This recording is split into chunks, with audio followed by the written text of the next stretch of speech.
ইব্রাহিম আলাইহিস সালাম তার এই সামান্য যা কিছু উম্মত আছে সব লইয়া মাঠের উত্তর কোনা দিয়ে খেলে রয়েছে।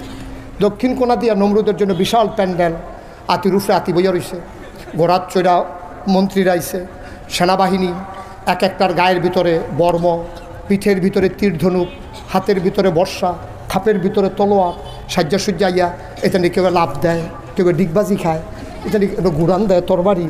আর ওই ইব্রাহিমের উম্মত যেটি এটি তো বাতাস এলে গাছও ধরে রেখে রইতে হয়, কয়দিন হয়েছে খানা নাই, এইটি মিলে যুদ্ধ করবো। ইব্রাহিমের এই নমুনা দেখতে রি এই যে নর্তন কুর্তন লাফা লাফি ফালাফালি এরকম করে কিতা করে ইব্রাহিম আলাইহিস সালাম কুমুমুড়ি কিতা আমি কেমনি কিতা করতাম। তো ইব্রাহিম আল্লাহর এটা কিছু আল্লাহ আমরা কি তারার লগে এই যুদ্ধ করণ লাগবো? আল্লাহ কুমুমুড়ি কী কথা আমার রইয়া তুমি যুদ্ধ শুরু হইব কুদ্দুর পরে তুমি কেউ যুদ্ধ করণ লাগবো নি? আল্লাহ আমরা শৈলের ফেল চাইতাম না।